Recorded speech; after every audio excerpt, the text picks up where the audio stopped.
درو فنانينta Somaliyeed waxaan sheegay fanaaniinta Somaliyeed magaca ay leeyihiin bulshadan ku xiran ummadan Ilaahay siiyay inay uga faa'iideeyaan codkooda una sheegaan dhulkooda inuu sharaf leeyahay si joogtaan waxaan leeyahay magaceena ku reeyo aan isku tirsanaano aan isla tashano dhalinyarooy we love you aniga Xasan Gantaal my fans I love you reer garoowe waan idin soo socdaa macnaha inay u heeliyaan shacabkooda iyo dadkooda iyo dhulkooda iyo cirdigooda iyo nasabkooda hore iyo Soomaaliyeed fanaaniinta aniga aan asxaabta nahay fanaaniinta bahda fanka bahda nadan ka wadaya reerkayga wadiya marka fanaaniinta leeyahay reerkayga aad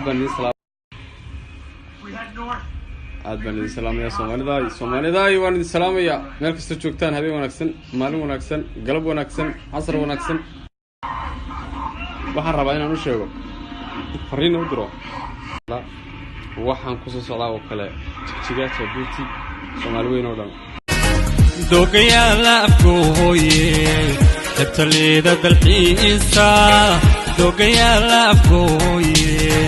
tabtaleeda dalxiisa baqayaan diraya